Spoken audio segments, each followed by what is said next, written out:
All right friends, so welcome to our YouTube channel. और आज हम लोग पढ़ेंगे एनसीईआरटी में जो चैप्टर 2 है, आर कॉन्स्टिट्यूशन एट वर्क। उसमें जो राइट्स के बारे में पूरा चैप्टर है, इसको डिटेल में समझेंगे। राइट्स का मतलब क्या होता है, राइट्स को कॉन्स्टिट्यूशन में क्यों इंश्राइन किया गया है, ये राइट्स फंडामेंटल कब हो जाते हैं, ऑर्डिनरी कब हो जाते हैं, फंडामेंटल होता है तो क्यों फंडामेंटल होता है, ऐसा कौन सा फैक्टर है जो इसको फंडामेंटल बना देता है, इतना मौलिक मूलभूत बना देता है। ठीक है, फंडामेंटल बन जाता है।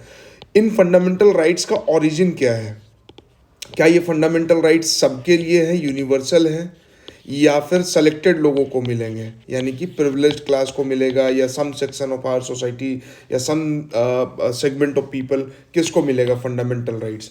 ठीक है, तो इसी बहाने हम लोग थोड़ा सा अमेरिकन रेवोल्यूशन, फ्रेंच रेवोल्यूशन के बारे में भी एक दो लाइन डिस्कस कर लेंगे भाई, कि कहाँ से इसका ओरिजिन हुआ था। ठीक है, और ये राइट्स जो हैं अगर वायलेट होता है तो वायलेशन के बाद हमें क्या करना है, कैसे इसके वायलेशन के साथ डील करना। अगर आपका अधिकार जो है कोई आपसे छीन ले तो आपको क्या करना होगा, आप क्या क्या कर सकते हैं, आपके पास क्या क्या प्लेटफॉर्म, क्या क्या एवेन्यूज़ अवेलेबल है, बेसिकली फंडामेंटली कि आप कहाँ जा सकते हैं अपने राइट्स को रीस्टोर करवाने के लिए, पुनर्स्थापित करवाने के लिए, अगर आपसे आपका अधिकार कोई छीन लेता है तो। ठीक है, तो यही सब हम लोग डिस्कस करेंगे। ये चैप्टर 2 है, अगर आपने चैप्टर 1 नहीं देखा है then go and first watch those 2 videos. ठीक है, चैप्टर 1 2 पार्ट में बना हुआ है, जिसमें कॉन्स्टिट्यूशन के बारे में हमने अच्छे से डिटेल में डिस्कशन किया हुआ है। ठीक है, और वो देखने के बाद ही ये जो वीडियो है ये आपके लिए कारगर साबित होगा।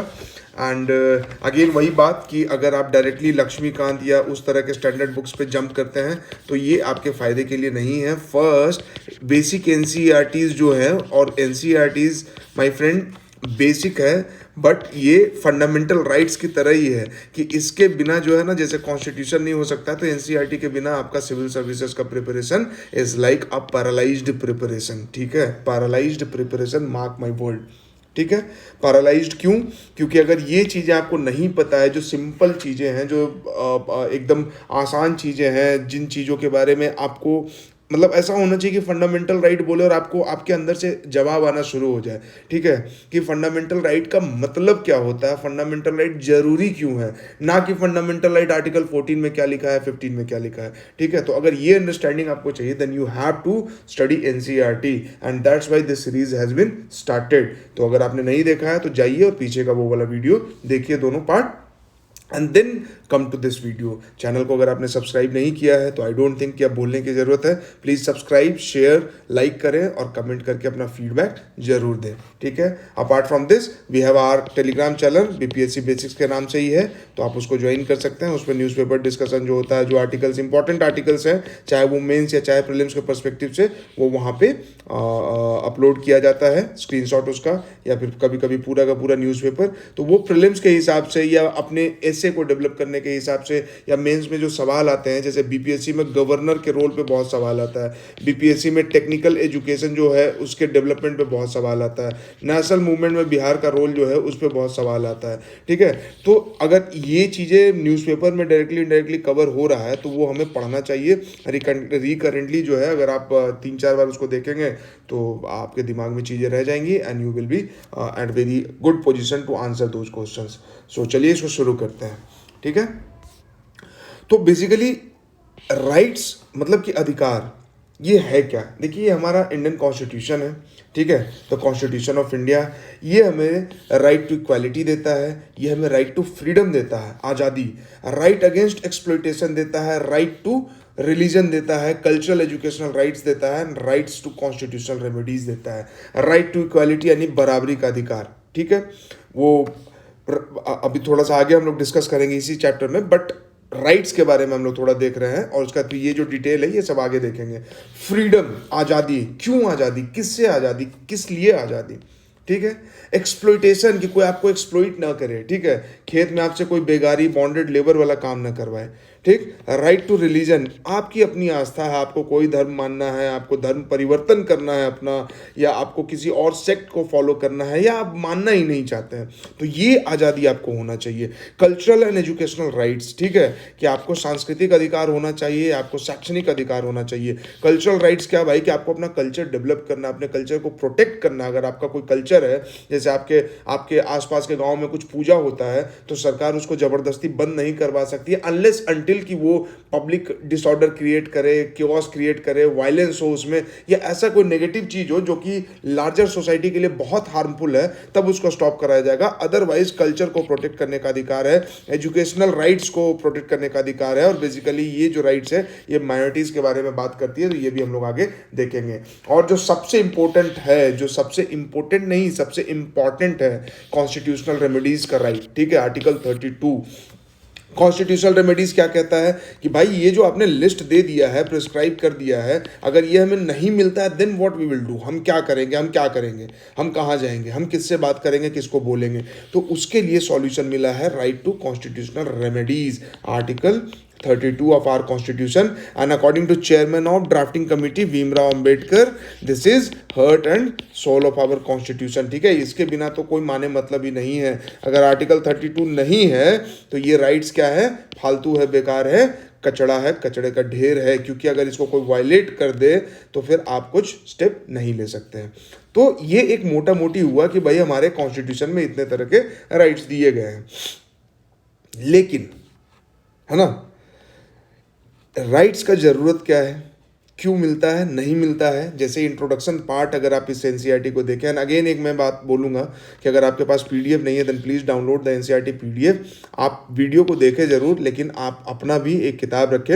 ऐसा नहीं कि वीडियो देख लेंगे और आपका काम खत्म हो जाएगा। आपका जो भी बुक है एनसीईआरटी का, या तो पीडीएफ रखें या हार्ड कॉपी रखें, और उससे चीज़ों को पढ़ें, उसमें अंडरलाइन करना सीखें कि किन बातों पर ध्यान देना था, लाइन के किन कौन से वर्ड्स पर ध्यान देना था, ठीक है। और वही बुक जो है आपको फिर बार बार रिवाइज करना है, ठीक है।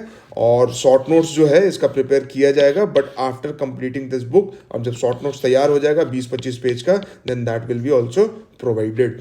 Constitution is a document that sets limit on the powers of government and ensure a democratic system in which all person enjoy certain right, ठीक है। कॉन्स्टिट्यूशन क्या है, कॉन्स्टिट्यूशन एक डॉक्यूमेंट है, जो हमने पिछले चैप्टर में देखा है। उसमें एक बात बोली जाती है कि गवर्नमेंट के पावर को लिमिट किया जाता है, लिमिटेड गवर्नमेंट। इसीलिए सवाल भी आता है कि लिमिटेड गवर्नमेंट का मतलब क्या, ठीक है। तो लिमिटेड गवर्नमेंट का मतलब कि कॉन्स्टिट्यूशन उस पर लिमिटेशन लगाती है। गवर्नमेंट अनलिमिटेड पावरफुल नहीं है। अगर अनलिमिटेड होती तो गवर्नमेंट क्या करती, गवर्नमेंट को जो भी मन करता, जैसे फार्म बिल आया, तो फार्म बिल आया था जिसमें बहुत हो हल्ला हंगामा हुआ, और फिर उसको सरकार को वापस लेना पड़ा। सरकार वापस नहीं लेती, बोलती तुमको जो करना है करो, और करने भी नहीं देती, प्रोटेस्ट भी नहीं करने देती, उठा उठा के सबको फेंक देती गंगा यमुना में। अगर सरकार अनलिमिटेड पावरफुल होती, बट सरकार के पावर पे लिमिटेशंस है। ये लिमिटेशंस कहाँ से है, ये लिमिटेशंस कॉन्स्टिट्यूशन से आता है, ठीक है। और कॉन्स्टिट्यूशन क्या है, ये लोगों की अवधारणा, लोगों के नीड, लोगों के एस्पिरेशन, फ्रीडम मूवमेंट का एस्पिरेशन, ये सब कुछ इसमें समाहित है, इनकलकेटेड है, इंटीग्रेटेड है, ठीक है। तो इसलिए गवर्नमेंट जो है उसके पास लिमिटेड पावर होता है। And ensures a democratic system in which all person enjoy certain right, all person, all in words पे ध्यान दीजिएगा, all persons enjoy certain rights, कुछ अधिकार जो हैं वो सबको मिलेंगे, ठीक है। ऑल पर्सन्स, ये जो हमारा देश है इसमें बहुत सारे लोग हैं, तो कुछ राइट्स जो है वो सबके लिए अवेलेबल है, और कुछ राइट्स जो हैं वो सबके लिए अवेलेबल नहीं है, कुछ ही सेक्शन ऑफ पीपल एंजॉय करते हैं। जैसे मान लीजिए कि आप प्रेसिडेंट बन गए, अब प्रेसिडेंट होने के नाते जो अधिकार है तो वो तो सिर्फ आप ही एंजॉय कर पाएंगे, पूरे सारे नागरिक नहीं एंजॉय कर पाएंगे। जैसे सिविल केस होता है, क्रिमिनल केस होता है, तो उसमें अलग अलग क्लॉजेज हैं कि प्रेसिडेंट के साथ अलग ट्रीटमेंट होता है, ठीक है, गवर्नर के साथ अलग ट्रीटमेंट होता है। कोई एमपी अगर उस पर कोई इल्ज़ाम है, कोई मेंबर ऑफ पार्लियामेंट या स्टेट लेजिस्लेटिव असेंबली में है और उन पर कोई केस हुआ है, तो वो अलग तरीके से डील किया जाएगा। बट कॉमन सिटीजन है तो अलग तरीके से डील होता है, इनको टाइम मिलता है,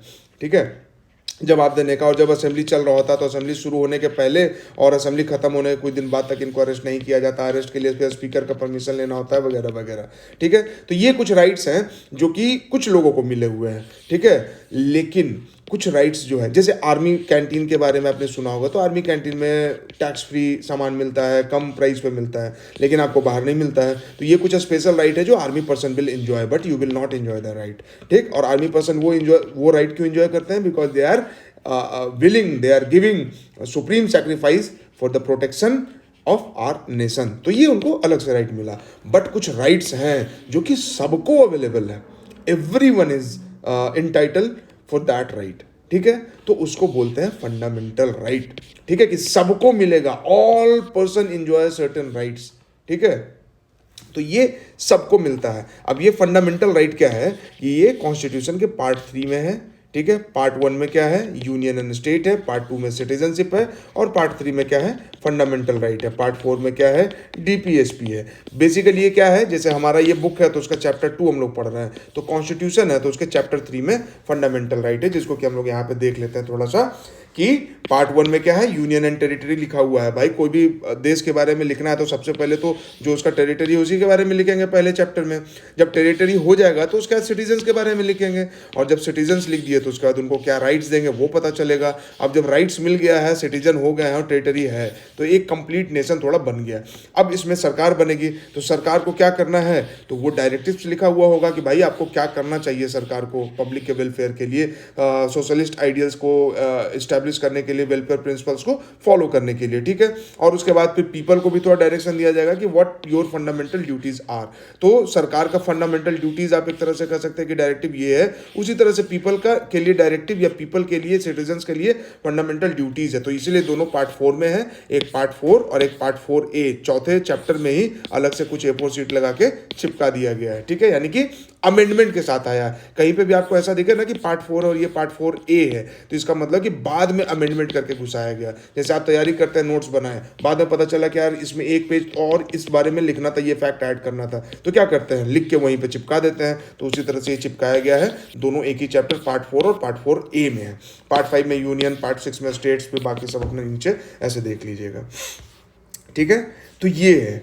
नाउ ये चैप्टर पढ़ने के बाद आप क्या समझेंगे? ये चैप्टर पढ़ने के बाद आप समझेंगे कि what are the various fundamental rights listed in the constitution, how these rights are protected. एक तो कि लिस्टेड है, और जैसा कि हमने ऊपर अभी बात किया कि भाई सिर्फ लिस्ट डाउन कर देने से काम नहीं चलेगा। You also have to guarantee कि ये फंडामेंटल राइट आप एक्सेस कर पाएंगे, ये फंडामेंटल राइट आप एंजॉय कर पाएंगे। ये फंडामेंटल राइट अगर आपसे सरकार छीनती है तो कोई ना कोई इंस्टीट्यूशन खड़ा होगा जो आपको बचाएगा, यानी कि supreme court, judiciary, high court आपको बचाएगा। आप जाएंगे न्यायालय के दरवाजे पे जाएंगे, जो बोला जाता है कि आखिरी उम्मीद जो है वो माननीय उच्चतम न्यायालय से है।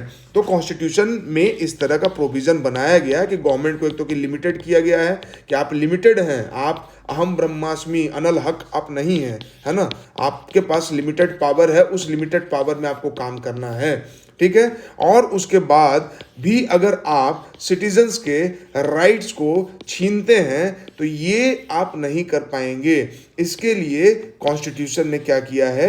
जुडिशरी को खड़ा किया है और बोला है कि भैया आपको गारंटी देना पड़ेगा, गारंटर है आप, ये राइट न छीना जाए। और अगर राइट कर्व होता है तो उसके पीछे कोई लॉजिकल रीजन होना चाहिए, जो कि बाद में हम लोग देखेंगे। बट मोटा मोटी जो इनिशियल फेज में हमें जानना चाहिए वो ये बात है। ठीक है, चलिए, what role the judiciary has played in protecting and interpreting the rights.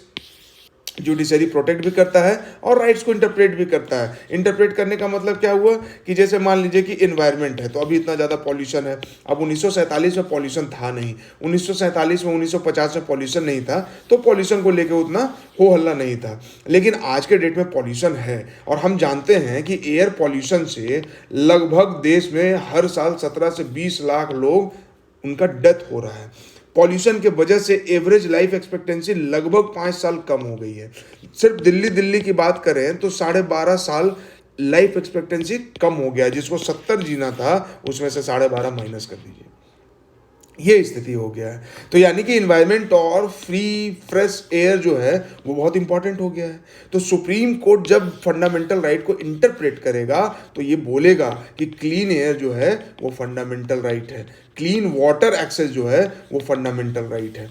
ठीक है, अब क्यों है ये हम लोग आगे देखेंगे कि हवा और पानी के बिना हम तो जिंदा रह ही नहीं सकते। जैसे हमारे पुराने लिटरेचर में जो लिखा गया है कि 5 तत्वों से हम लोग बने हैं, 5 एलिमेंट से बने हैं, तो उसमें हवा भी है और उसमें पानी भी यानी कि वाटर भी है। ठीक है, तो ये इतना फंडामेंटल है कि इसको हमसे कोई जुदा नहीं कर सकता, छीन नहीं सकता। अगर छीनेगा तो कौन आएगा? जुडिशरी आएगा। और दैट्स वाई आप देखते हैं कि फायर क्रैकर्स पे, पटाखे जलाने पे बैन किया जाता है ताकि हवा खराब ना हो। तो यहाँ पे सेंटिमेंटल नहीं होना है कि अच्छा हम अपना त्यौहार नहीं मनाएंगे और सामने वाला अपना त्यौहार मनाएगा। Do bullshit with these logics, अगर आप सच में सिविल सर्विसेज के एस्पिरेंट हैं तो। ठीक है, इंपॉर्टेंस ऑफ राइट। ठीक है, ये देखते हैं कि इंपॉर्टेंस ऑफ राइट क्या है। यहाँ पे देखिए 2 एग्जाम्पल दिया गया है। एक एग्जाम्पल दिया गया है 1982 में जो एशियन गेम्स का कंस्ट्रक्शन वर्क्स चल रहा था। ठीक है, उस समय अब एशियन गेम्स चल रहा है भाई, तो जैसे होता है ना कि देश में बाहर से, जैसे G20 में लोग आने वाले थे, तो भाई G20 में बाहर से डेलीगेट्स आने वाले, तो सब कुछ अच्छा अच्छा दिखना चाहिए, लगना चाहिए कि इंडिया बहुत डेवलप हो गया है, विश्वगुरु हो चुका है, अभी होने के मतलब प्रोसेस में नहीं, हम लोग हो चुके हैं, है ना। तो क्या किया जाएगा? तो जो खराब चीज़ें हैं, जो हमारा कुरूप चेहरा, उसको हटा देंगे। या फॉर दैट मैटर आपके घर में कोई मेहमान आता है, आप क्या करते हैं? अपने घर को जल्दी से फटाफट साफ कर लेते हैं, अरेंज कर देते हैं, कचरा वचड़ा सब हटा देते हैं, सबसाइड कर देते हैं, ताकि अच्छा अच्छा फेस दिखे। ठीक है, तो वैसे ही एशियन गेम्स हो रहा था। एशियन गेम्स के समय सब कुछ अच्छा अच्छा दिखे, तो कंस्ट्रक्शन वर्क चल रहा है, बाकी सारा इंफ्रास्ट्रक्चर भी डेवलप करना है। तो जो कंस्ट्रक्शन वर्कर्स थे, एक तो कि उनके रहने के लिए पैथेटिक कंडीशन था, और उनको पेमेंट भी बहुत कम दिया जा रहा था। बहुत कम पेमेंट में उनसे काम कराया जा रहा था। जो मिनिमम वेज होना चाहिए, मिनिमम वेज एक मिलना चाहिए जिसपे कि कम से कम रोटी दाल आ जाए, आदमी खा पी ले, जिंदा रहे, शरीर को खड़ा कर सके, वो नहीं मिल रहा था। ठीक है, अब क्या हुआ कि चूंकि ये दिल्ली में हो रहा था, ये हमारे बिहार के किसी पिछड़े हुए डिस्ट्रिक्ट के किसी पिछड़े हुए ब्लॉक के किसी पिछड़े हुए गांव में तो हो नहीं रहा है कि बदस्तूर जारी रहेगा और कोई देखने वाला टोकने वाला नहीं है। दिल्ली है भैया, तो दिल्ली में सोशल साइंटिस्ट भी होंगे, सोशोलॉजिस्ट भी होंगे, तो they have seen these things, these pathetic condition, and they approach to supreme court judiciary, and they argued that employing a person to work for less than the minimum prescribed wage amount to बेगार और forced labour, ये बेगार की condition है। अगर 300 रुपया सरकार decide करती है कि मिलना चाहिए, ये मिनिमम वेज है काम करने का, और कोई आपको 200 रुपया में काम करवा रहा है जबरदस्ती, तो इसका मतलब कि you are under the system of बेगार और फोर्स्ड लेबर, और इसका मतलब ये हुआ कि ये गैर कानूनी है। This is snatching away your fundamental right, and that's why you can approach to Supreme Court, and so did the social scientist। ठीक है, तो ये सोशल साइंटिस्ट जब ऐसा काम करते हैं, जाते हैं और तब जाके वायलेशन ऑफ फंडामेंटल राइट के लिए रिट पिटीशन डालते हैं सुप्रीम कोर्ट में, और कोर्ट उसको एक्सेप्ट करती है this plea, and directed the government to ensure that thousands of worker get the prescribed wage for their work. और कोर्ट क्या करती है? डायरेक्ट करती है किसको? सरकार को। और ये ताकत कहाँ से मिलता है इसको? कॉन्स्टिट्यूशन से मिलता है। और वो कैसे आपको समझ में आएगा? पीछे वाला दोनों लेक्चर देखने के बाद। ठीक है, तो गवर्नमेंट को डायरेक्ट करती है और बोलती है कि भाई वेजेस सही से मिलना चाहिए। और तब जो ठेकेदार थे, क्योंकि सरकार ने तो आउटसोर्स कर दिया था वर्क, कंस्ट्रक्शन कॉन्ट्रैक्टर्स को दिया था, और कॉन्ट्रैक्टर्स जो है वो लेबर्स को एक्सप्लॉइट कर रहे थे, तो सरकार को जब सुप्रीम कोर्ट डायरेक्ट करती है तो सरकार भी कॉन्ट्रैक्टर्स को डायरेक्ट करेगी, और कॉन्ट्रैक्टर जो है पैसा लेबर को देगा। तो ये चीज़ है कि देखिए, एक छोटी सी कहानी में आपको ये बात समझाई गई। और एक पैथेटिक कहानी देखते हैं। मचाल लालू, बहुत famous person, he was just 23 when he was arrested। इनको अरेस्ट किया गया एंड he was just 23। कहाँ से थे? Morigaon district of Assam. ठीक है, मचाल was charged of causing grievous injury। ठीक है, चलो लड़ाई झगड़ा हुआ, केस हो गया, अरेस्ट हो गया। he was found mentally too unstable to stand trial and was sent as under trial to लोकप्रिय Gopinath Bardoli mental hospital in Tezpur for treatment. Tezpur Assam में। ठीक है, मेंटली अनस्टेबल है तो भैया पहले इनको अस्टेबल कर दिया जाए, मेंटल हॉस्पिटल भेजा गया, जब स्टेबल हो जाएंगे तब इनको लाया जाएगा और उसके बाद फिर ट्रायल होगा। Machal was treated successful treatment हो गया, एंड डॉक्टर्स राइट ट्वाइस, 2 बार लिखा। किसको? जेल अथॉरिटी को, इन 1967 एंड 1996 that he was fit to stand trial, but no one paid any attention. Machal Lalu remained in judicial custody. ठीक है, 1967 में पहली चिट्ठी, जेल की तरफ से कोई, एडमिनिस्ट्रेशन की तरफ से कोई भी रिस्पॉन्स नहीं। दूसरी चिट्ठी कब लिखा जाता है? 1996, कितने साल के गैप के बाद? लगभग 30 साल के गैप के बाद।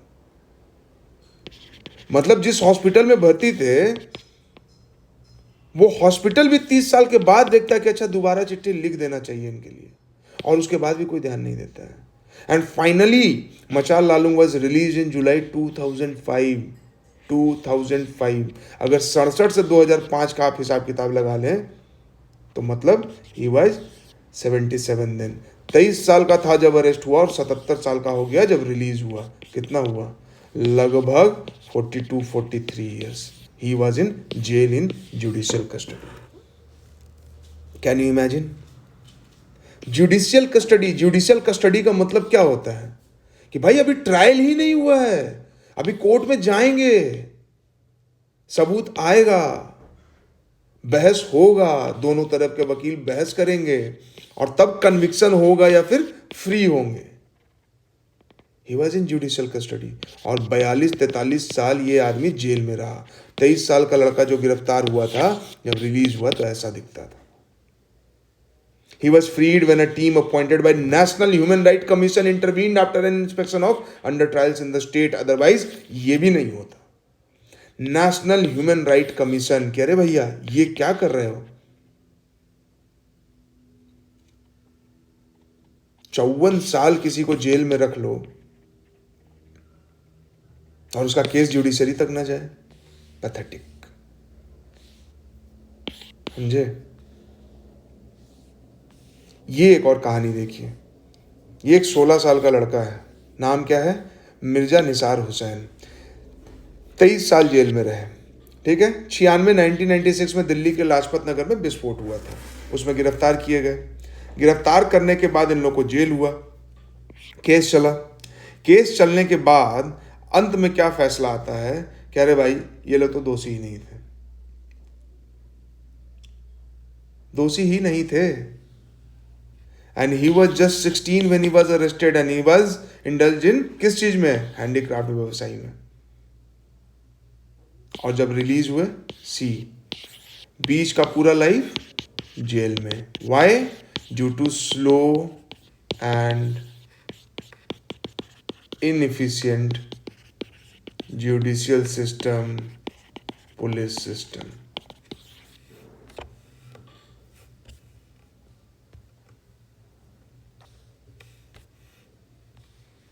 तो आपको क्या लगता है कि यहां पे ये दोनों के साथ क्या हुआ? इनका राइट था ना, पैदा हुए तो जिंदा रहने का, जीने का, खुश रहने का, अपना काम करने का, पड़ोसी से थोड़ा बहुत झगड़ा करने का, शादी करने का, बच्चे पैदा करने का, परिवार बनाने का, इस समाज, इस देश, इस इकोनॉमी में कंट्रीब्यूट करने का, अपने मन के रिलीजन को फॉलो करने का। बट वो अधिकार तो छीन लिया गया। Those rights have been snatched away. Why? कारण कुछ भी हो सकता है। एक और केस देखिए यहाँ पे। How do I start life at 43? Ask Vishnu Tiwari. कौन? 20 साल जेल में रहा। क्यों? False rape case. He was convicted for false rape case and under SC/ST act. जिस चीज के लिए एक्ट बनाया गया वो तो हो नहीं रहा है, but false accusation and false conviction हो रहा है। And Allahabad high court acquitted him. कह रहे भैया ये फॉल्स केस था। 20 साल जेल में रहा। 23 साल का आदमी गिरफ्तार होता है और निकलता है तो 43 साल का होता है। क्या करेगा वो? जिंदगी कैसे शुरू करेगा?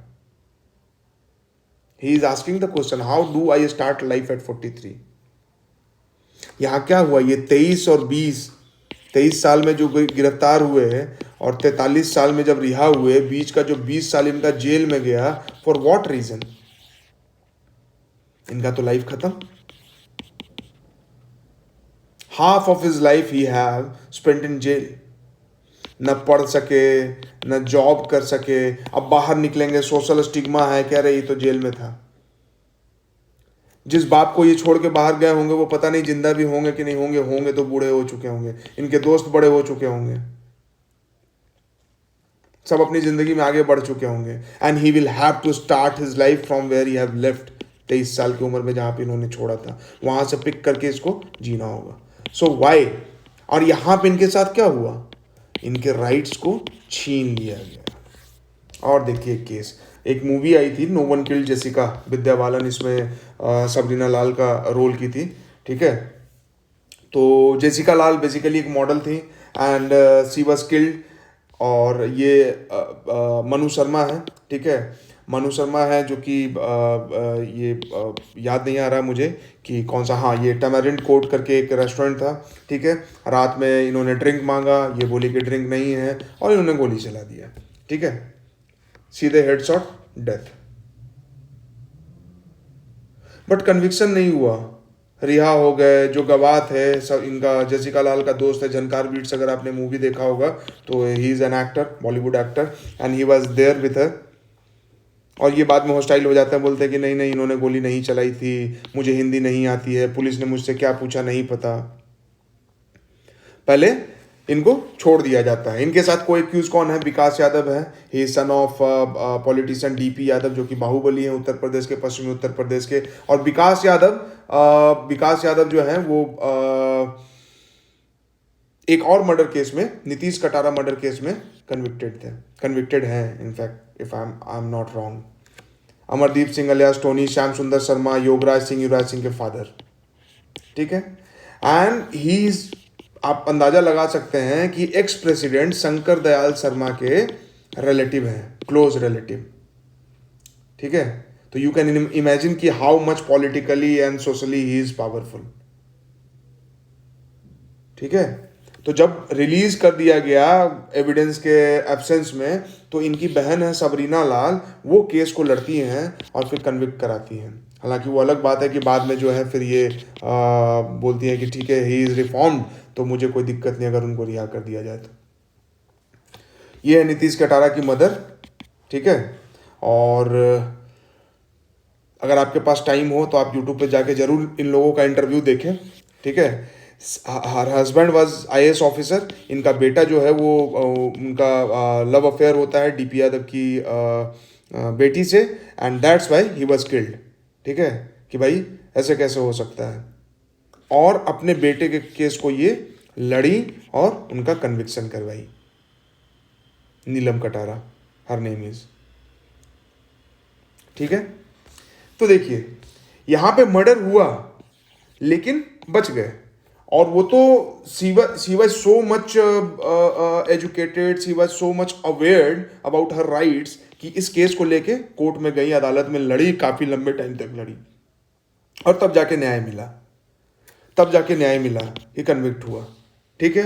यहाँ विटनेस जो है वो हॉस्टाइल हो जा रहा है, विटनेस जो है पलट जा रहा है अपने बात से, वो बोल रहा है कि नहीं नहीं गोली नहीं चलाई उन्होंने, ठीक है।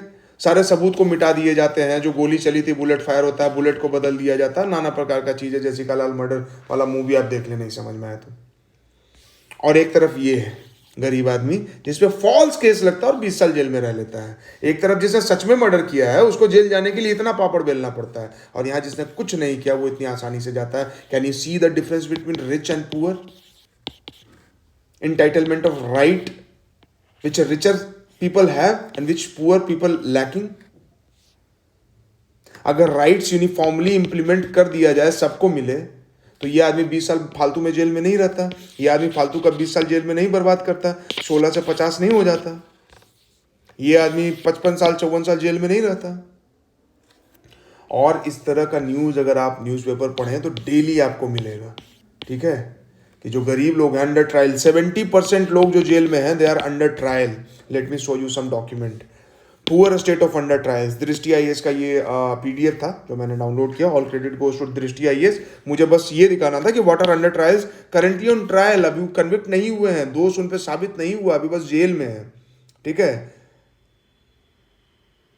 स्टेटस क्या है? National commission for crime report bureau जो है वो बोलते कि 76% ऑफ ऑल प्रिजनर जो हैं, जो जेल में 76% लोग हैं, दे आर अंडर ट्रायल। उनका केस ही कोर्ट में भी नहीं आया है। इन पे बस आरोप लगा है कि इन्होंने बकरी चोरी कर ली, इन्होंने गाय चोरी कर लिया, इन्होंने पड़ोसी का दीवार तोड़ दिया है, इन्होंने मुक्का मार दिया किसी को, इन्होंने किसी का कत्ल कर दिया है, इन्होंने किसी का रेप किया है, या इन्होंने किसी शेड्यूल कास्ट या शेड्यूल ट्राइब के इमोशंस को हर्ट किया है। इस तरह का इल्जाम लगा हुआ है, साबित नहीं हुआ है। और जुडिशरी में 5 करोड़ केसेस पेंडिंग है, सारा चीज मिला दिया जाए तो आप सोचिए कि नंबर कितना लेट आएगा, 5 करोड़ केसेस पेंडिंग है तो। And that's why 76% of prisoners are under trial. So what about their rights?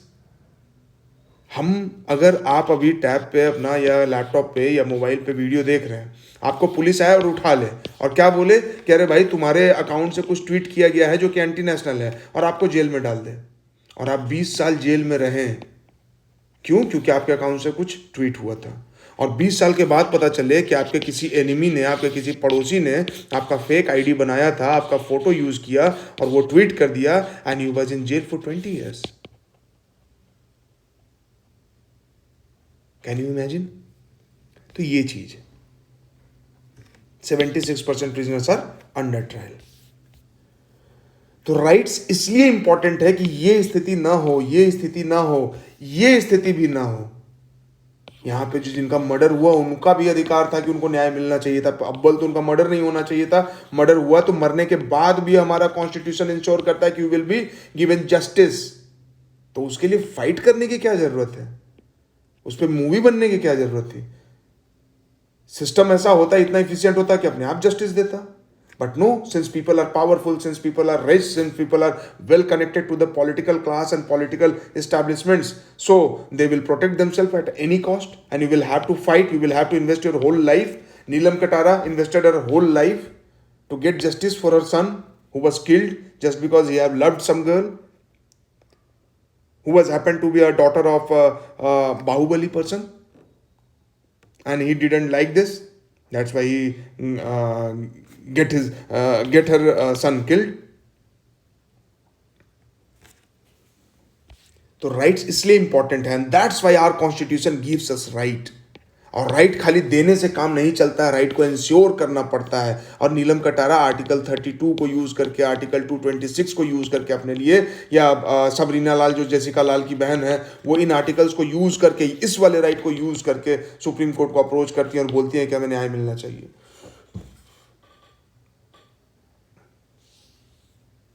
ये फंडामेंटल राइट्स है हमारा, हमारा कॉन्स्टिट्यूशन हमें इंश्योर करता है. ठीक है? तो इसलिए राइट्स इंपॉर्टेंट हैं.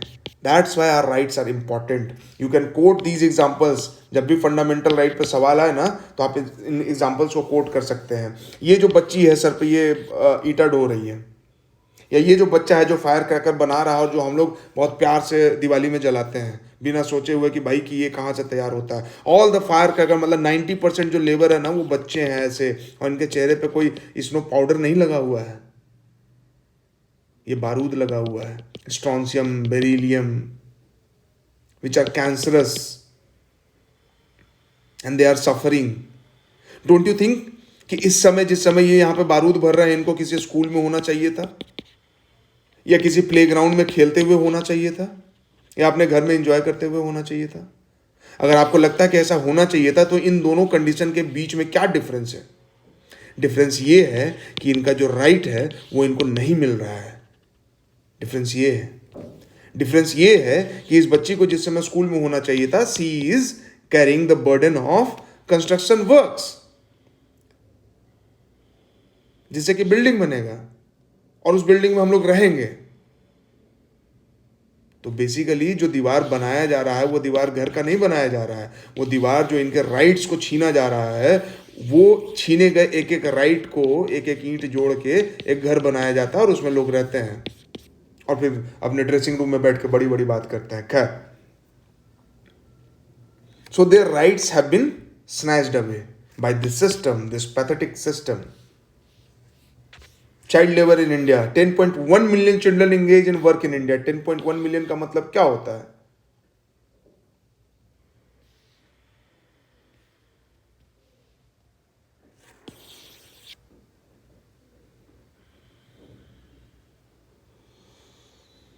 Millions of children are working in construction work, firecracker work.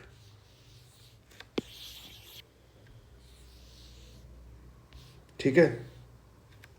They have been snatched away from their rights. ये क्या है? बंधुआ मजदूरी है. ये साहब खड़े हैं लठैते और सबसे मजदूरी करवा रहा है, करना पड़ेगा। क्यों? क्योंकि या तो थोड़ा कर्ज लिया होगा, उसका ब्याज नहीं चुका पा रहे हैं, या इनके एंसेस्टर्स ने, इनके पूर्वजों ने कर्ज लिया होगा और वो नहीं चुका पाएंगे, पूरा जनरेशन जो है वो जनरेशन बाई जनरेशन बंधुआ मजदूरी करेगा। पहले दादा ने किया, फिर बाप ने किया, बेटा करेगा, फिर इसका बेटा करेगा, बॉन्डेड लेबर। तो that's why rights are important, और इसलिए इतना डिटेल में इस बात को डिस्कस किया कि इसलिए राइट इंपॉर्टेंट है। Machal's entire life was wasted because a proper trial against him never took place. Proper trial नहीं होता भाई। Our constitution gives every citizen the right to life and liberty. Article 21 कहता है कि डिग्निटी होना चाहिए life में। This means that every citizen must also have the right to fair and speedy trial. Then why the hell this is not happening? और उसका मतलब क्या है? उसका मतलब ये है कि प्रॉपर ट्रायल नहीं हुआ है, इसका मतलब आपका राइट जो है वो गया चूल्हे में। Machal's case show what happens when right is granted by the constitutions are not available in practice, despite being the fact that we have constitutional remedy under Article 32. ये तो कॉन्स्टिट्यूशन ने दिया, बट आपके जेब में पैसा नहीं है, आप वकील अफोर्ड नहीं कर सकते हैं, आप अवेयर ही नहीं है कि आपके पास कोई राइट भी है, आप सोशल स्टिग्मा के शिकार हैं। हमारे देश में क्या होता है, जो रेप विक्टिम होती है वो घर से निकलना बंद कर देती है, और जो रेप एक्यूज होता है और रेप कन्विक्ट होता है वो सीना चौड़ा करके निकलता है। होना उल्टा चाहिए भाई। जो रेप सर्वाइवर है, जिसका रेप कर दिया 4 बुजदिलों ने मिलके, तो उसको सीना चौड़ा करके बाहर निकलना चाहिए। But our society is not like that. हमारा समाज क्या करता है कि जो विक्टिम है उसको डबल विक्टिमाइजेशन करता है, फिर से विक्टिमाइज करता है, ट्रिपल विक्टिमाइजेशन करता है कि तुम कैसे बाहर निकल सकती हो, परिवार का नाक कट चुका है।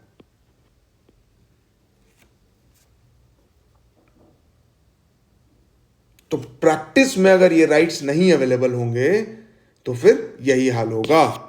इसलिए राइट्स के बारे में अवेयर होना जरूरी है, और इसलिए राइट्स चैप्टर हम लोग पढ़ते हैं कॉन्स्टिट्यूशन में। और इसलिए चाहे यूपीएससी हो चाहे बीपीएससी हो, बार बार फंडामेंटल राइट पे सवाल पूछता है कि कम से कम सिविल सर्वेंट एस्पिरेंट तो अवेयर होना कि फंडामेंटल राइट क्या है।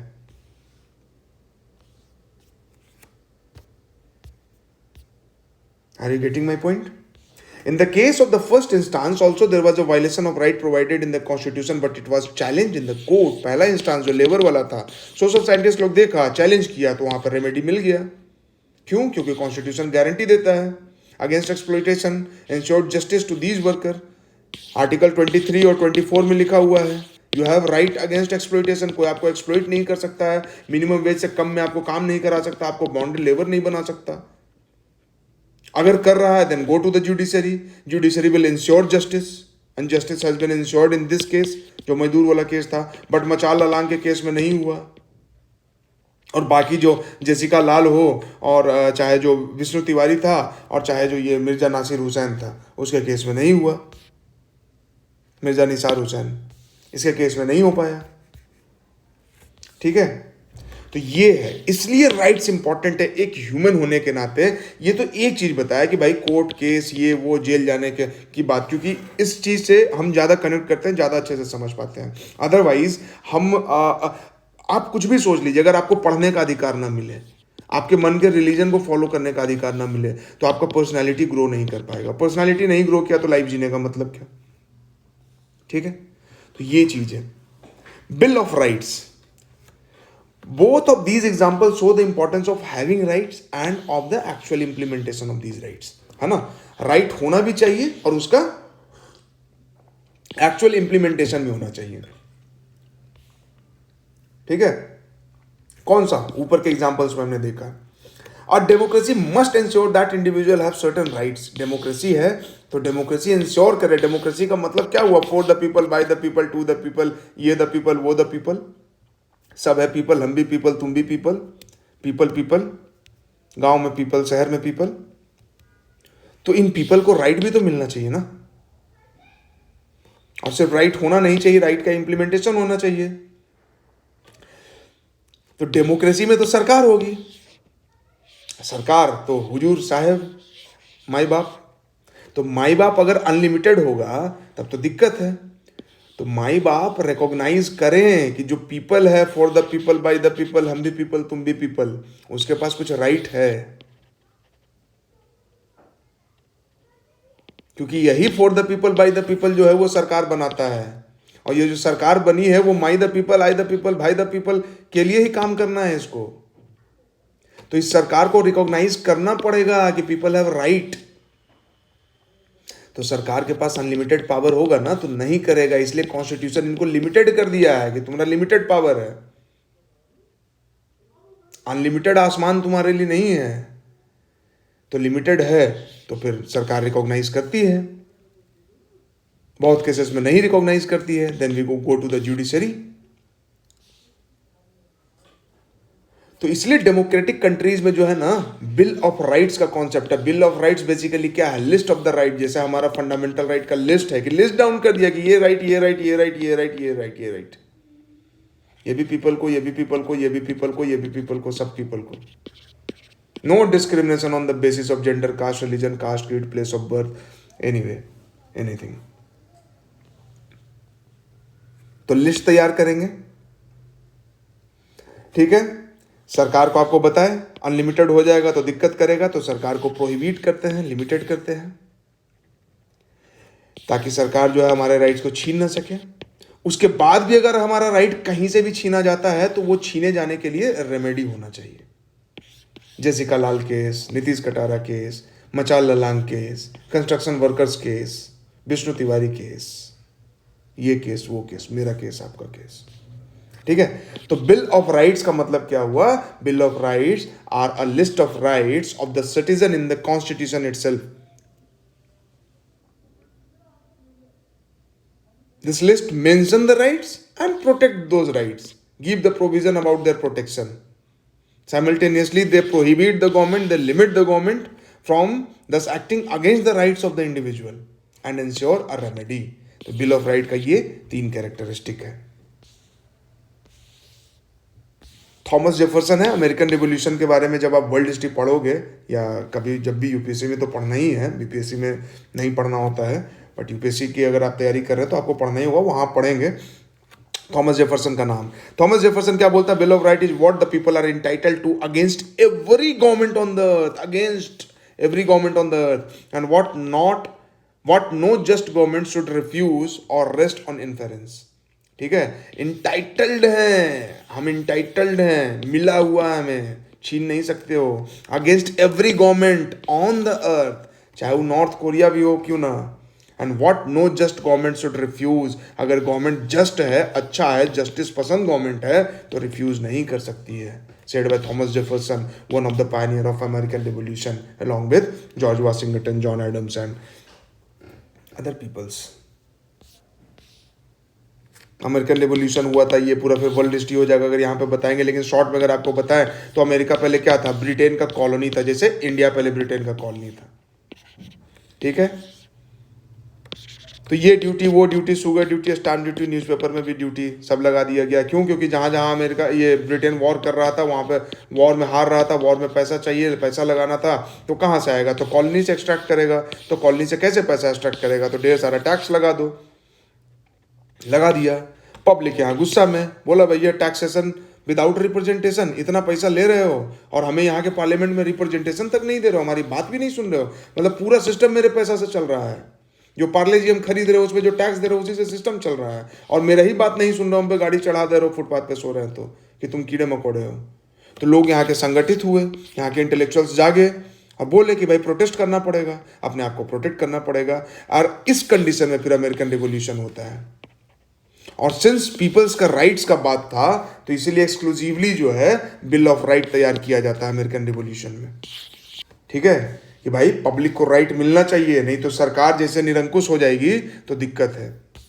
और यही सिमिलर चीज इंडिया में भी होता है जब नेहरू रिपोर्ट तैयार होता है। साइमन कमीशन जब आता है इंडिया में और साइमन गो बैक वाला सिस्टम चलता है, तो नेहरू रिपोर्ट तैयार होता है। मोतीलाल नेहरू है, जवाहरलाल नेहरू के पिताजी, उस कमिटी के जो ये रिपोर्ट तैयार करते उसके हेड थे, और उसका सेक्रेटरी थे जवाहरलाल नेहरू। ये रिपोर्ट तैयार होता है जिसमें बाकी सब चीज़ है, डोमिनियन स्टेटस वगैरह, बट जो मेन है कि फंडामेंटल राइट्स, इसको मेंशन किया गया था, right to equality, equality before law वगैरह, ठीक है।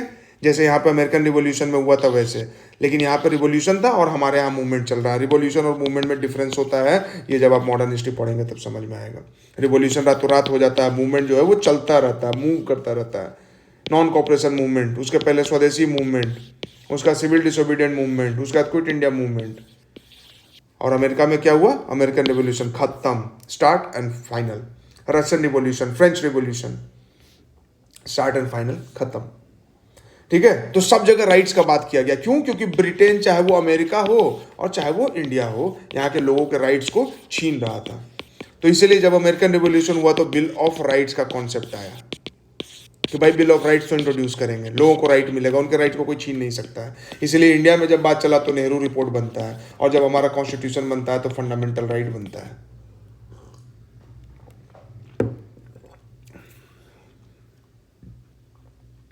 From whom does a constitution protect the right of the individual? The right of a person may be threatened by another person. Another person भी threat कर सकता है, कोई private organisation threat कर सकता है, और गवर्नमेंट का या गवर्नमेंट का कोई इंस्टीट्यूशन थ्रेट कर सकता है, पुलिस थ्रेट कर सकता है। आपको गिरफ्तार कर लिया, 24 घंटा के अंदर मजिस्ट्रेट के सामने नहीं पेश किया, इसका मतलब कि आपका फंडामेंटल राइट छीन लिया गया। 24 घंटा के अंदर आप पेश कीजिए मजिस्ट्रेट के सामने। आप हवालात में 4 दिन नहीं रख सकते हैं, 24 घंटा 1 मिनट भी नहीं रख सकते हैं। 24 घंटा के अंदर 24वें घंटे पे आपको मजिस्ट्रेट के सामने होना होगा। This is called as habeas corpus. ठीक है, तो पुलिस भी छीन लेती है। तो आपका फंडामेंटल राइट कोई दूसरा पर्सन भी छीन सकता है, कोई प्राइवेट ऑर्गेनाइजेशन भी, और कोई गवर्नमेंट या गवर्नमेंट का ऑर्गेनाइजेशन भी छीन सकता है। सवाल आया कि जुडिशरी छीन सकती है कि नहीं? बिल्कुल छीन सकती है। जुडिशरी को ऐसा डिसीजन दे दे जिसमें किसी का फंडामेंटल राइट का हनन हो जाए, है ना, तो छीन सकती है। तो ऐसे केस में क्या करेंगे? हायर जुडिशरी में जाएंगे, या मान लीजिए सुप्रीम कोर्ट से ऐसी गलती हो गई तो रिव्यू पिटीशन डालेंगे सुप्रीम कोर्ट में। ठीक है, तो वो अलग है, फिर उसमें फिर और डिस्कशन होगा। आर्टिकल 4143 का यूज किया जाता है, वगैरह वगैरह बाकी चीज यूज होता है। नहीं तो कम से कम सिविल मूवमेंट होगा, लोग सड़क पे आएंगे, प्रोटेस्ट करेंगे। तो ये चीज है। Fundamental rights in Indian constitution कैसे आया, तो ये हमने पहले बहुत बार डिस्कस किया कि फ्रीडम ऑफ स्ट्रगल का पूरा कहानी है। उसके बाद ये रिपोर्ट निकल के आता है। ये रिपोर्ट में जो है, ये हालांकि ये रिपोर्ट लागू नहीं होता है क्योंकि जिन्ना ऑब्जेक्ट कर देते हैं अपना 14 पॉइंट लेके आ जाते हैं, बट बहुत मार्वेलस रिपोर्ट था ये। 19 फंडामेंटल राइट्स इसमें डाला जाता है। Equal rights of men and women as citizen, सबको वोट का अधिकार मिलना चाहिए अनलेस डिस्क्वालीफाइड। ठीक है, और नो सेपरेट इलेक्टोरेट। और यहीं से जिन्ना जो है वो बोलते हैं कि नहीं नहीं, सेपरेट इलेक्टोरेट तो होना चाहिए। वो अगेन फिर सेपरेट इलेक्टोरेट क्या होता है हिस्ट्री में पढ़ेंगे हम लोग।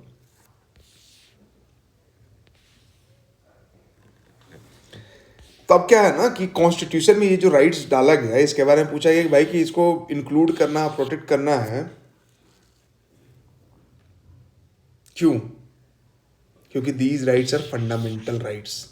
अब राइट्स, अधिकार तो आप जान लें कि आपका अधिकार है। अगर आपने किसी दुकान वाले को पैसा दिया तो आपका अधिकार है कि बदले में आपको सामान दे। बहुत सारा अधिकार होता है किसी के पास, लेकिन बहुत सारे अधिकारों में, बहुत सारे राइट्स में कुछ फंडामेंटल हो जाता है। अगर आप एक इंडिविजुअल हैं ऐसे, तो कुछ राइट्स आपका है ना, वो मिले नहीं मिले, थोड़ा डिस्टर्ब हो जाए तो आपका लाइफ डिस्टर्ब नहीं होगा, आपका दिन महीना खराब हो सकता है, आपका लाइफ नहीं डिस्टर्ब होगा। बट कुछ राइट्स ऐसे हैं आपके, आपका दिन महीना नहीं, आपका लाइफ खराब हो जाएगा। आपको एजुकेशन नहीं मिले, आपको वोट का अधिकार नहीं मिले, आपको खुद को एक्सप्रेस करने का, किताब लिखने का, न्यूज़पेपर छापने का अधिकार न मिले, आपको ग्रुप बनाने का अधिकार न मिले, अपना एसोसिएशन बनाने का अधिकार न मिले। तो आपका एक्सप्लोइटेशन हो रहा है तो एक्सप्लोइटेड लोग साथ में आके ग्रुप नहीं बना पाएंगे, नहीं बना पाएंगे तो जो एक्सप्लोइटेशन हो रहा है वो चलता रहेगा, बंधुआ मजदूरी चलती रहेगी, तो आपका लाइफ खत्म। तो कुछ राइट्स जो होते हैं इतने फंडामेंटल होते हैं। The word fundamental suggests that these rights are so important that the constitution has separately list किया गया है because these are so important and made a special provision for their protection। और इनको सेपरेटली लिस्ट नहीं किया, इनको protect करने के लिए स्पेशल प्रोविजन बनाया गया। आर्टिकल 32, आर्टिकल 226, ये सुप्रीम कोर्ट के लिए या हाई कोर्ट के लिए कि आप डायरेक्ट जा सकते हैं वहां पे अगर आपका मूलभूत संवैधानिक अधिकार फंडामेंटल राइट छीन लिया गया, then use article 32 and go directly to supreme court, और use article 226 and go apply to high court directly. Constitution ensure करती है कि गवर्नमेंट इसको वायलेट ना करे। Fundamental rights are different from other rights available to us, while ordinary legal rights are protected and enforced by ordinary law. साधारण कानून जो parliament बना देती है तो उस कानून के तहत है। जैसे सरकार अगर कानून अभी कुछ बना दे, मनरेगा एक्ट है, तो मनरेगा एक्ट के तहत 300 रुपया मिल रहा है, तो 300 रुपया मिल रहा है तो 300 से कम मिलेगा। और अगर ये लॉ से पास्ड है तो लॉ के रास्ते जाएंगे, अगर ये फंडामेंटल राइट का वायलेशन है तो फंडामेंटल राइट के रास्ते से जाएंगे। आपका घर है और कोई उसका दीवार तोड़ दिया, ठीक है, तो आप क्या करेंगे भाई कि घर तोड़ दिया, दीवार तोड़ दिया आपका, तो आप उस पर केस करेंगे, सिविल केस होगा, ठीक है, और जो लॉ होगा उसके तहत सजा दिया जाएगा। Fundamental rights are protected and guaranteed by the constitution, ordinary law नहीं। ऑर्डिनरी लीगल लॉ है, ऑर्डिनरी लीगल राइट है तो लीगल लॉ उसको ऑर्डिनरी लॉ प्रोटेक्ट करेगा, लेकिन फंडामेंटल राइट है तो इसको कॉन्स्टिट्यूशन प्रोटेक्ट करेगा। ऑर्डिनरी राइट्स में be change by the legislature, parliament change कर सकता है, विधानसभा चेंज कर सकता है by ordinary process of law making 1/3 majority से। ये सब डिटेल में हम लोग लक्ष्मीकांत में पढ़ेंगे। यहाँ बस आप ये समझिए कि ऑर्डिनरी राइट है तो लेजिस्लेचर जो है ऑर्डिनरी तरीके से उसको चेंज कर सकता है, थोड़ा आसानी से चेंज कर सकता है, बट फंडामेंटल राइट को चेंज करना है तो कॉन्स्टिट्यूशन अमेंड करना पड़ेगा। और कॉन्स्टिट्यूशन वाले चैप्टर में हमने देखा कि कॉन्स्टिट्यूशन के अमेंडमेंट के लिए कितना रिजिड प्रोविजन है।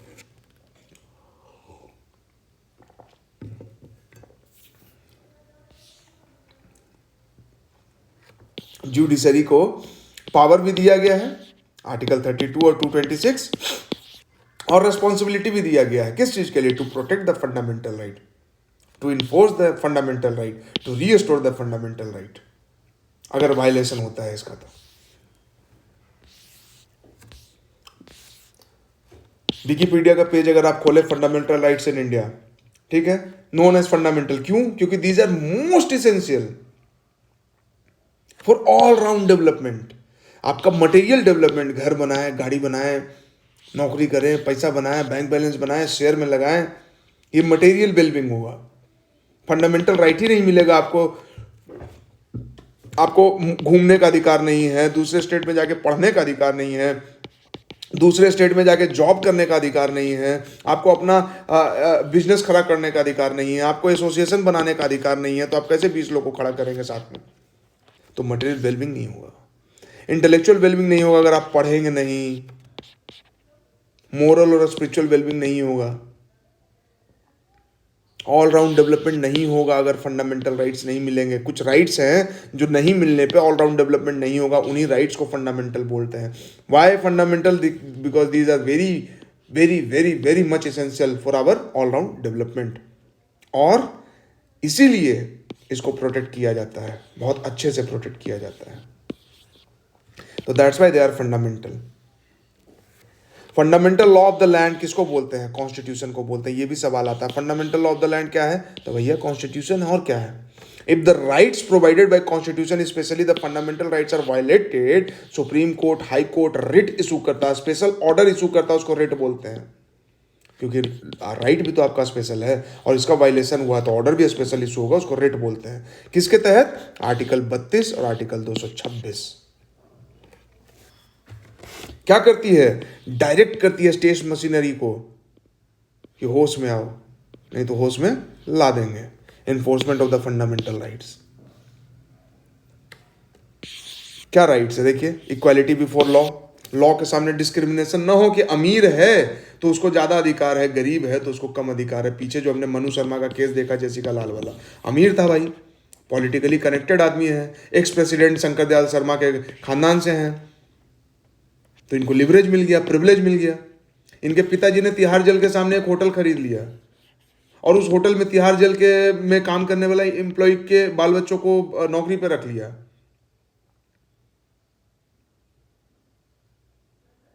इनके नाम पे बहुत सारा चैरिटी वर्क शुरू कर दिया गया ताकि इनका अच्छा छवि बन सके और इनको जेल से जल्दी रिहा करवाया जा सके। लेकिन गरीब के साथ तो ऐसा नहीं है। गरीब तो विष्णु तिवारी हमने देखा कि 20 साल जेल में false rape case and false SC/ST case में जेल चला गया। निसार अहमद खान को देख लिया कि 16 साल का था, चला गया, कारपेट का व्यवसायी था, बेचारा कारपेट बेचता था, फॉल्स केस में चला गया। मचाल ललांग 55 साल जेल में रह के आया। तो इक्वालिटी बिफोर लॉ कहाँ हुआ? लेकिन हमारा कॉन्स्टिट्यूशन बोलता है कि इक्वालिटी बिफोर लॉ होना चाहिए, कानून के सामने सब बराबर होना चाहिए। कानून के आंख पर पट्टी इसलिए नहीं बंधी है कि टेबल के नीचे से पैसे का लेन देन हो, पट्टी इसलिए बंधी है कि तुम कौन हो हम नहीं जानते, हम बस वो जानते हैं जो हमें जानना चाहिए। हमारे किताब में जो लिखा है सब बराबर।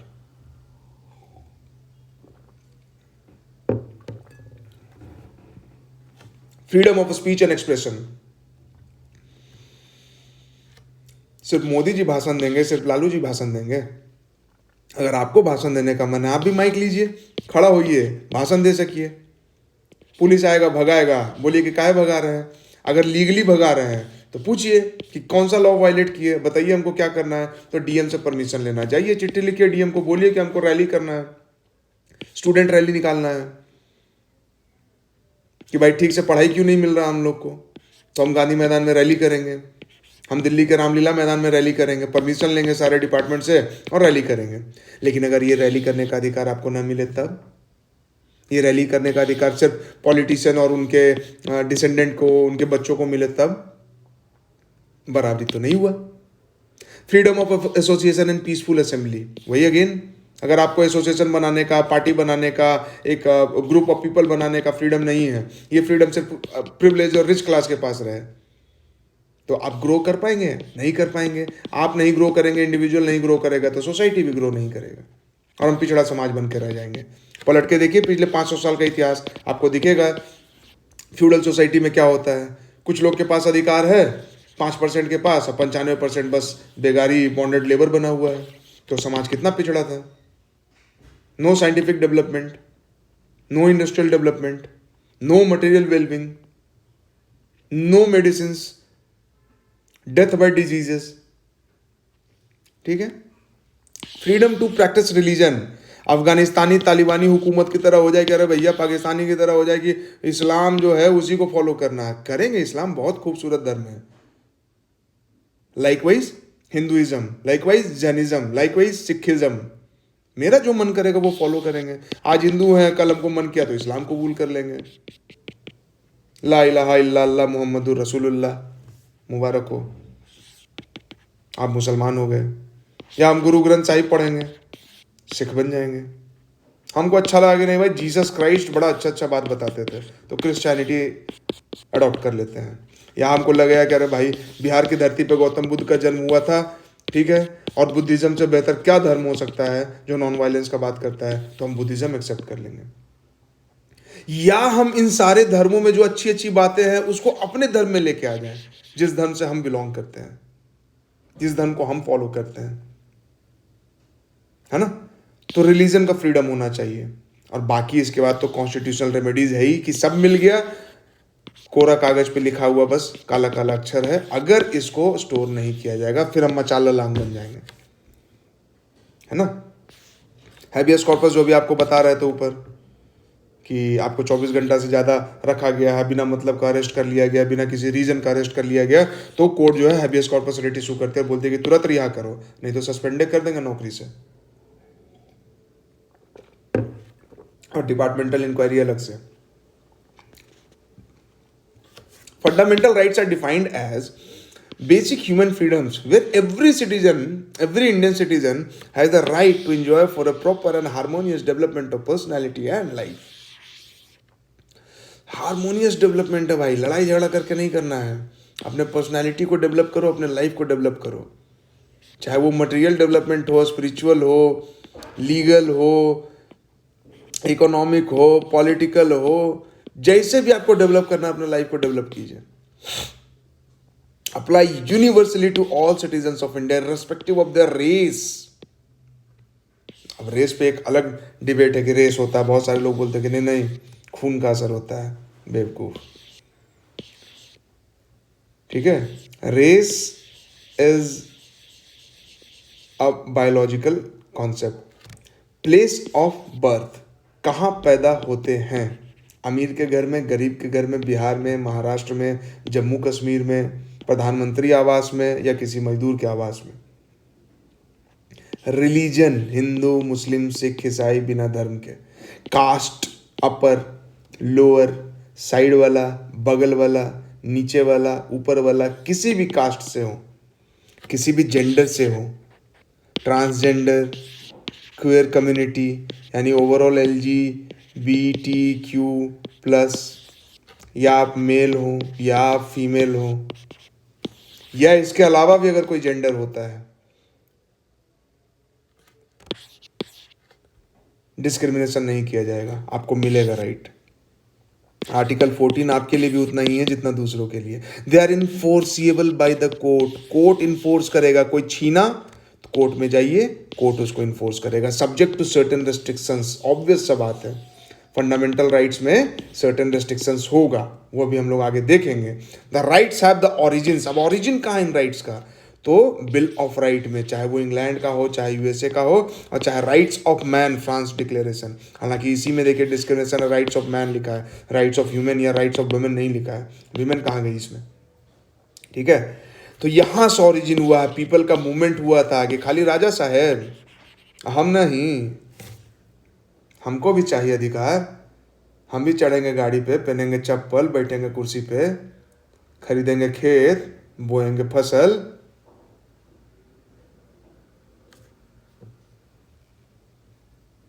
समझे? तो ये रहा ओरिजिन। तो ये उस समय इंग्लैंड हो, चाहे यूएस हो, चाहे फ्रांस हो, मोनार्की चल रहा है, फ्यूडलिज्म चल रहा है। People were very suppressed, people were exploited, people united, people revolted, people moved, people got their right.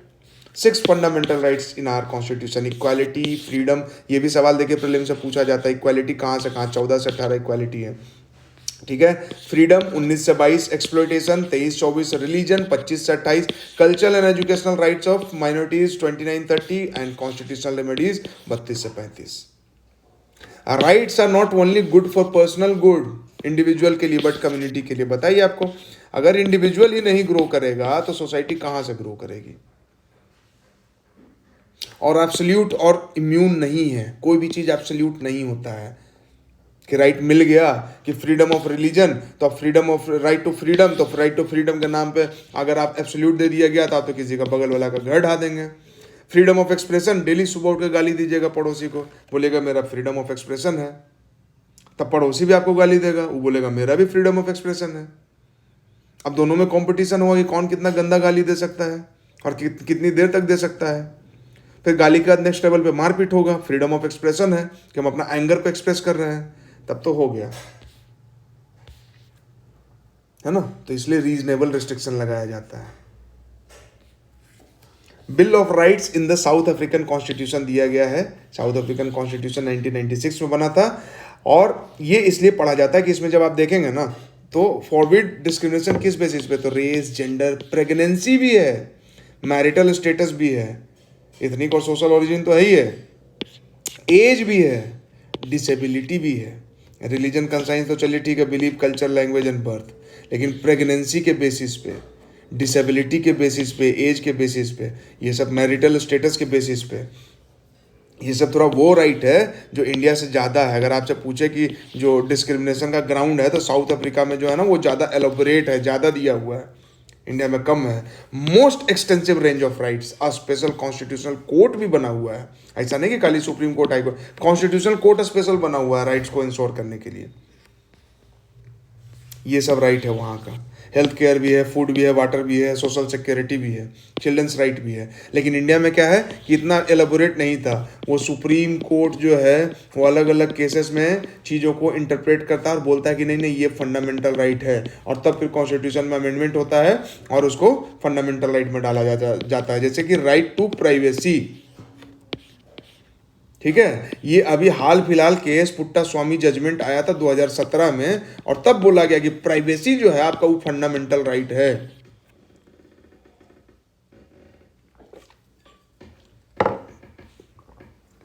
Aadhaar case में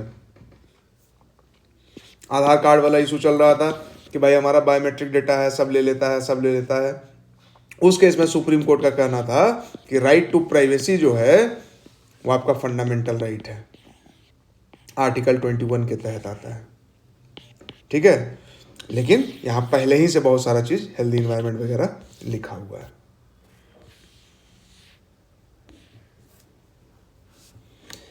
कोई एग्जीक्यूटिव हो या लेजिस्लेटिव एक्शन हो, यानी कि पार्लियामेंट ले या काउंसिल ऑफ मिनिस्टर ले, ठीक है, अगर फंडामेंटल राइट को वायलेट करता है, जुडिशरी बोलेगा कि you are doing illegal thing if these violates the fundamental rights,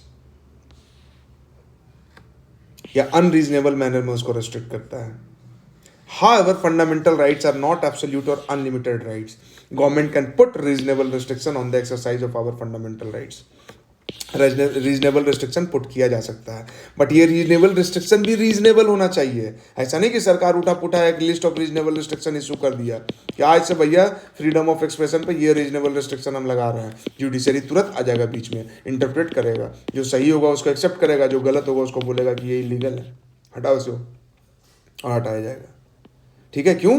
क्योंकि जुडिशरी जो है वो क्या है, गारंटर एंड प्रोटेक्टर, दोनों, गारंटर भी और प्रोटेक्टर भी। कहां से मिलता है? आर्टिकल 32 और आर्टिकल 226, ठीक है। तो ये चीज है।